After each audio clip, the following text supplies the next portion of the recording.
जय हिंद दोस्तों, आप सभी का स्वागत है अपने यूट्यूब चैनल पे होशियार प्रियंका ब्लॉग्स पे। तो दोस्तों, पिछले दिनों जो है मैंने जो बायोलॉजी का है वो टॉप 30 क्वेश्चन करवाया था। बट आज जो है वो मैं केमिस्ट्री से जो है टॉप 35 क्वेश्चन लेकर आई हूँ। ये पार्ट 1 है और इसका पार्ट 2 जो है वो कल आएगा, उसमें भी 35 क्वेश्चन रहेंगे। तो आज हम लोगों को जो है 35 क्वेश्चन करने वाले हैं, specially Bihar DElEd entrance exam को लेकर। क्योंकि बिहार डीएलएड एंट्रेंस एग्ज़ाम का जो एग्ज़ाम है वो तो 27 फरवरी को होने वाली थी, बट नहीं होगा क्योंकि 25 तक एडिट करने का ही डेट है। तो एग्ज़ाम आपका मार्च में होगा, अभी भी 15-20 दिन टाइम है। और चाहते हैं कि कम टाइम में तैयारी कैसे करें, तो उस पर मैंने एक फुल डिटेल्स वीडियो बनाया है, जिसका लिंक मैं इस वीडियो के डिस्क्रिप्शन में दे रही हूँ। आप वहाँ से जाकर जो है उस वीडियो को देख सकते हैं। और टेलीग्राम चैनल ज़रूर ज्वाइन कर लीजिएगा, क्योंकि मैं वहाँ पर सारा अपडेट पहले डाल देती हूँ, उसके बाद अगर टाइम मिलता है तो वीडियो बनाती हूँ। तो ज़रूर ज्वाइन कर लीजिएगा, पीडीएफ सब वहाँ पे आपको मिल जाएगा। प्रीवियस ईयर क्वेश्चन करना बहुत ज़रूरी है। और चूँकि कितना भी प्रीवियस ईयर क्वेश्चन कीजिएगा तो टोटल आपको हर एक सब्जेक्ट से पीवाईक्यू सिर्फ 10 से 15 क्वेश्चन ही रहेंगे।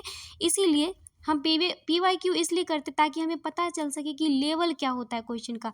तो उसी लेवल को ध्यान में रखते हुए जो है मैं आप लोगों को ये क्वेश्चन करवा रही हूँ। चूँकि मैंने भी डीएलएड एंट्रेंस एग्जाम दिया है, तो मुझे पता है कि उसमें 10-15 क्वेश्चन ही पीवाईक्यू रहते हैं। तो चलिए क्वेश्चन को स्टार्ट कर दे। टोटल 35 क्वेश्चन करवाने वाली हूँ आज आप लोगों को।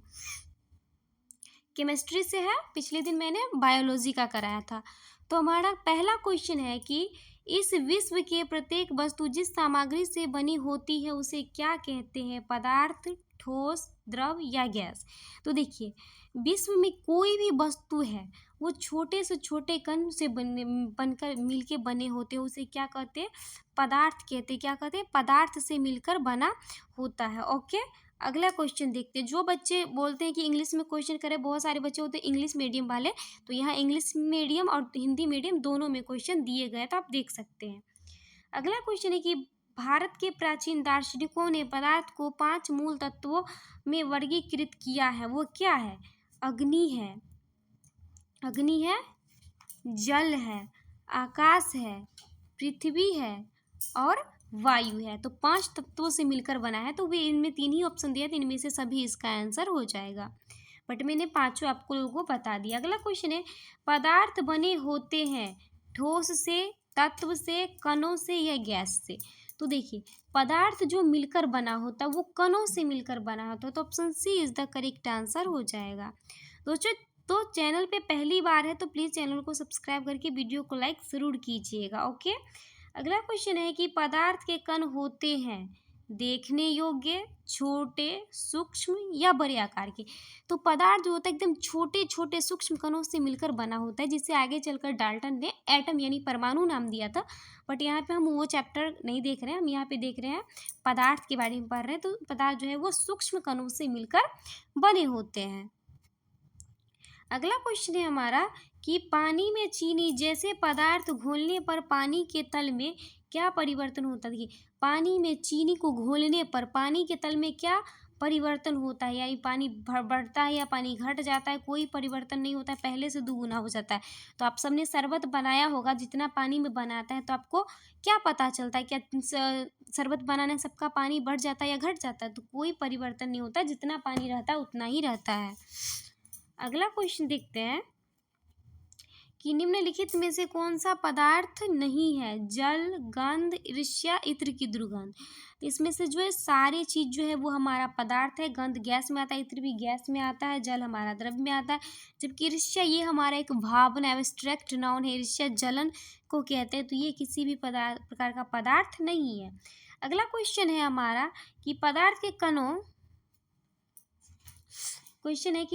के कणों में किस प्रकार की ऊर्जा होती है? स्थितिज ऊर्जा, गतिज ऊर्जा, ध्वनि ऊर्जा या तापीय ऊर्जा?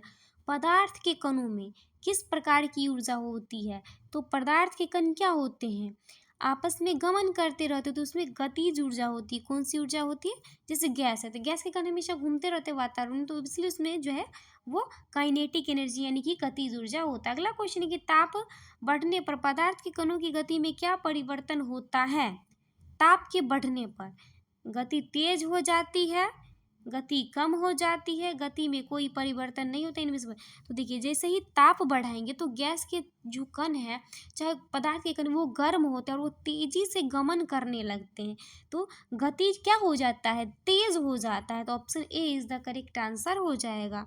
दोस्तों टोटल 35 क्वेश्चन में करवाने वाली हूँ, तो पेशेंस के साथ देखिएगा, ये वीडियो आपके एग्जाम के लिए बहुत ही हेल्पफुल होने वाली है। अगला क्वेश्चन है कि पदार्थ के कणों का स्वतः मिलना क्या कहलाता है। पदार्थ के कणों का स्वतः मिलना क्या कहलाता है, विषरण, परासरण, संवहन या चालन। तो पदार्थ के कणों का जो स्वतः मिलना है वो विषरण कहलाता है।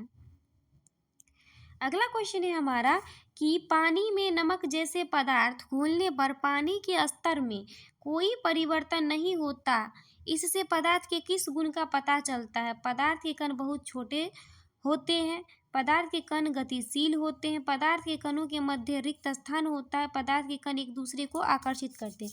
तो देखिए पदार्थ के कणों के बीच न मध्य रिक्त स्थान होता है, और जो जैसे चीनी हम शरबत बनाते हैं तो वो इसके अंदर जो है वो जाके छुप जाता है, इसीलिए जो है पानी पर इसका कोई प्रभाव नहीं पड़ता है। तो पदार्थ के कणों के मध्य रिक्त स्थान होता है।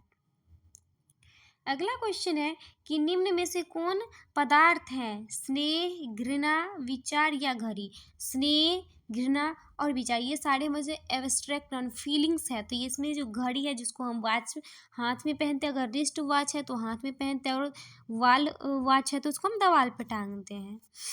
अगला क्वेश्चन है हमारा कि ठोस के कणों के बीच आकर्षण बल होता है, कम, अधिक, नहीं होता, इनमें से कोई नहीं। तो देखिए सबसे ज़्यादा आकर्षण बल होता है वो ठोस में होता है, उसके बाद जो होता है वो द्रव में होता है, और सबसे कम जो होता है वो गैस में होता है। ओके, तो ऑप्शन आपका क्या हो जाएगा, अधिक होता है। क्या हो जाएगा, अधिक होता है। अगला क्वेश्चन है हमारा कि बाह्य बल लगने पर ठोस की आकृति में क्या परिवर्तन होता है। आकृति बदल जाती है, आकृति नहीं बदलती, आकृति बढ़ जाती है, इनमें से कुछ नहीं। तो बाह्य बल के लगने पर ठोस की आकृति में क्या परिवर्तन होता है। तो देखिए कोई ठोस पदार्थ है, क्या उस पर हम बाह्य बल लगाते हैं, जैसे मान लीजिए हाथ से, तो क्या उसकी आकृति बदलती है, तो नहीं बदलती है। Option B is the correct answer हो जाएगा। अगला क्वेश्चन है, अगले क्वेश्चन की ओर बढ़ते हैं।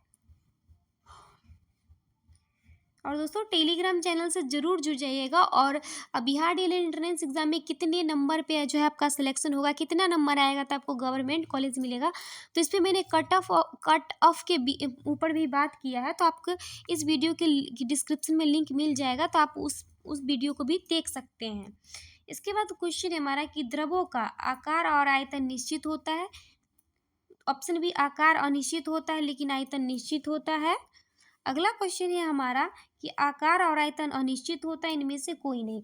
तो देखिए द्रव जो होता है उसका आयतन निश्चित होता है, लेकिन उसे जिस बर्तन में रखते हैं वो उस बर्तन के आकार का हो जाता है। जैसे गिलास में रखते हैं तो गिलास का आकार ले लेता है, बोतल में रखते हैं तो बोतल का आकार ले लेता है। तो आकार अनिश्चित होता है लेकिन आयतन निश्चित होता है। अगला क्वेश्चन है हमारा कि गैसीय अवस्था में कणों की गति कैसी होती है, नियमित, अनियमित, नियमित और तीव्र, अनियमित और तीव्र। तो देखिए गैस के कण जो है वो सबसे ज़्यादा और तेज़ी से गमन करते हैं, और उनका कोई आकार नहीं होता, यानी कि अनियमित और तीव्र होते हैं। ओके, अगला क्वेश्चन है हमारा 16 नंबर कि द्रवों में किसका विसरण संभव है। द्रवों में किसका विसरण संभव है, ठोस का, द्रव का, गैस का या तीनों का। तो द्रव में हम किसका विसरण संभव है, तो ठोस का भी करा सकते हैं, द्रव का भी करा सकते हैं और गैस का भी करा सकते हैं। तो ऑप्शन हमारा डी हो जाएगा, तीनों का। अगला क्वेश्चन देखते हैं हमारा 17 नंबर की ठोस पदार्थों का आकार निश्चित होता है, आयतन निश्चित होता है, दोनों निश्चित होता है या दोनों अनिश्चित होता है। तो ठोस का जो होता है आकार और आयतन दोनों निश्चित होता है, जिसका हो जाएगा हमारा सी। इंग्लिश मीडियम वाले बच्चे इंग्लिश में भी क्वेश्चन दिया, आप देख सकते हो। अगला क्वेश्चन है कि निम्नलिखित पदार्थों में किसकी संपीड्यता अधिक है, ठोस की, द्रव की, गैस की, उपयुक्त में से सभी। तो देखिए संपीड्यता का मतलब होता है पचकना। क्या होता है, पचकना। तो अब अंदाजा लगा लो कि किसका जो है वो सबसे अधिक होगा। निम्नलिखित पदार्थों में किसकी संपीड्यता अधिक होती है, किसका हो जाएगा हमारा ऑप्शन सी, गैस का। ओके, अगला क्वेश्चन है हमारा कि निम्नलिखित में से किन पदार्थों के कणों के मध्य रिक्त स्थान अधिक होता है, ठोस, द्रव और गैस, बताइए क्या होगा। तो देखिए सबसे ज़्यादा जो जिनके कण ज़्यादा हटे होंगे उनके बीच खाली स्थान अधिक होगा, जिनके कण आपस में सटे होंगे उनके बीच खाली स्थान नहीं होगा। तो सबसे ज़्यादा गैस के कण हटे होते हैं तो पहले गैस होगा, फिर द्रव होगा, उसके बाद सबसे लास्ट में ठोस होगा। तो आंसर इसका हो जाएगा हमारा गैस, सबसे ज़्यादा रिक्त स्थान होता है।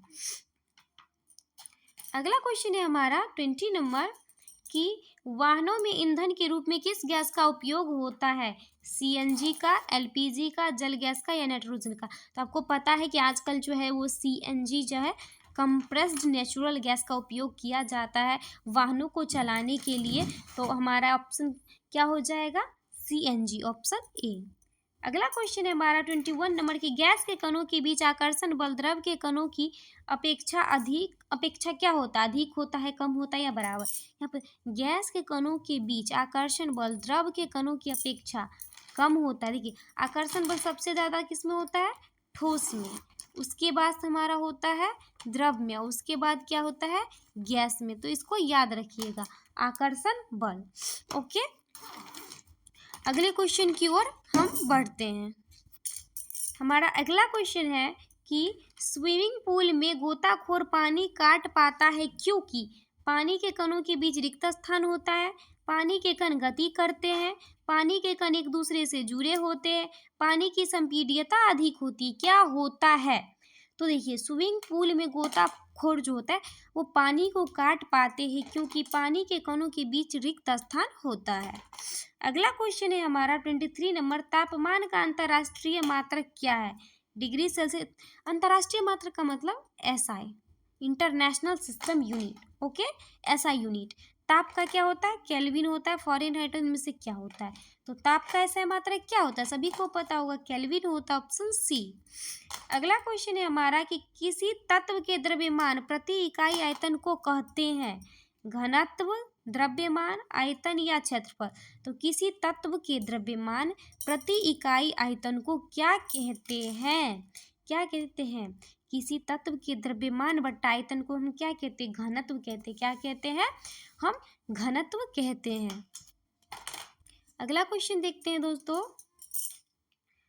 हमारा नेक्स्ट क्वेश्चन है 25 नंबर कि बर्तन की दीवार पर गैस के कणों द्वारा इकाई क्षेत्रफल पर पड़ने वाले बल के कारण गैस में बनता है। फिर से क्वेश्चन पढ़ते हैं, बर्तन की दीवार पर गैस के कणों द्वारा इकाई क्षेत्रफल पर पड़ने वाले बल के कारण गैस में बनता है, कौन सा बनता है, दबाव, गतिज ऊर्जा, स्थितिज ऊर्जा या आकर्षण बल। क्या बनता है, तो वो हमारा बनता है दबाव बनता है, ऑप्शन ए। अगला क्वेश्चन है हमारा 26 नंबर की जिस तापमान पर ठोस पिघल कर द्रव बन जाता है वो उस ठोस का क्या कहलाता है, क्वथनांक, गलनांक, गुप्त ऊष्मा या वाष्पीकरण। बताइए इसका आंसर क्या जाएगा। तो गल जाता है, द्रव बन जाता है, तो इसलिए हमारा क्या कहलाएगा, गलनांक कहलाएगा। अगला क्वेश्चन है कि ठोस में तापमान बढ़ने पर उसकी गतिज ऊर्जा घट जाती है, बढ़ जाती है, कोई परिवर्तन नहीं होता, इनमें से कुछ नहीं। तो ठोस में तापमान बढ़ाने पर उसकी गतिज ऊर्जा क्या होती है, तो इसलिए गतिज ऊर्जा तापमान जैसे ही बढ़ाएंगे तो उसके कण की जो है वो गतिज ऊर्जा बढ़ जाएगी। अगला क्वेश्चन है हमारा कि किसी ठोस के गलने की प्रक्रिया में तापमान सदा रहता है, किसी ठोस के गलने की प्रक्रिया में तापमान सदा रहता है, समान, असमान, बढ़ जाता है या घट जाता है। तो कोई भी ठोस जो गलेगा तो इसलिए उसका तापमान किसी ठोस के गलने की प्रक्रिया में तापमान सदा रहता है, क्या है वो, समान रहता है, ऑप्शन ए। अगला क्वेश्चन है कि बर्फ का गलनांक होता है 273.16 kelvin, 373 kelvin, 100 degree Celsius, 37 degree Celsius. तो बर्फ का गलनांक कितना होता है ये आपको पूछ रहा है, तो 273.16 केल्विन होता है। अगला क्वेश्चन है हमारा कि ठोस कार्बन डाइऑक्साइड क्या कहलाता है। तो देखिए जो शुष्क बर्फ होता है ना, ठोस कार्बन क्या कहलाता है, शुष्क बर्फ, लाफिंग गैस, मार्स गैस, या तो मार्स गैस CH4 को कहते हैं, लाफिंग गैस N2O को कहते हैं। तो हमारे पास सिर्फ एक ऑप्शन बचा, शुष्क बर्फ। अगला क्वेश्चन है हमारा कि 273 केल्विन पर जल के कणों की ऊर्जा उसी तापमान पर बर्फ के कणों की ऊर्जा से अधिक होती है, कम होती है, अपरिवर्तित रहती है, इनमें से कुछ नहीं। 273 केल्विन पर जल के कणों की ऊर्जा उसी तापमान पर बर्फ के कणों की ऊर्जा से जो होता है वो अधिक होता है, ऑप्शन ए। अगला क्वेश्चन है हमारा कि वायुमंडलीय दाब पर वह तापमान जिस पर द्रव उबलने लगता है उसे कहते हैं क्वथनांक, संघनन, गलनांक और वाष्पीकरण। तो देखिए, अब वह तापमान जिस पर जो है वो द्रव हमारा खौलकर वाष्प बन जाता है, यानी उबलने लगता है, तो उसे हम कहते हैं क्वथनांक कहते हैं। क्या कहते हैं? क्वथनांक कहते हैं। अगला क्वेश्चन है कि 373 केल्विन तापमान पर भाप के कणों में इसी तापमान पर पानी के कणों की अपेक्षा ऊर्जा होती है कम, अधिक, बराबर या ए और बी दोनों, यानी कम और अधिक। तो 373 केल्विन ताप पर भाप के कणों में इसी तापमान पानी के कणों की अपेक्षा जो ऊर्जा होता है वो अधिक होता है। अगला क्वेश्चन है हमारा 34 नंबर, किसी पदार्थ पर तापमान के परिवर्तन का क्या प्रभाव होता है? अवस्था में परिवर्तन, आकार में परिवर्तन, कोई परिवर्तन नहीं या इनमें से सभी। तो किसी पदार्थ पर तापमान के परिवर्तन का जो प्रभाव होता है वो अवस्था में परिवर्तन होता है। तो इस वीडियो का लास्ट और आखिरी क्वेश्चन करते हैं। वैसे क्वेश्चन तो बहुत सारा है, 35 क्वेश्चन, टोटल 70 क्वेश्चन है, तो आज मैं आप लोगों को 35 क्वेश्चन ही करवाऊंगी और उसका आंसर आप लोग कमेंट बॉक्स में देना है कि 300 केल्विन कितने डिग्री सेल्सियस के बराबर होता है। तो केल्विन को डिग्री सेल्सियस में बदलना, ये आपको लास्ट क्वेश्चन है। तो चलिए आप लोग कमेंट में ज़रूर बताइएगा कि इसका आंसर कितना होगा, कमेंट में ज़रूर बताइएगा। And thanks for watching the full video. और टेलीग्राम चैनल को ज़रूर ज्वाइन कर लीजिएगा और इसी तरह का डेली वीडियो देखने के लिए चैनल को सब्सक्राइब जरूर कर लीजिएगा। Thanks for watching the video.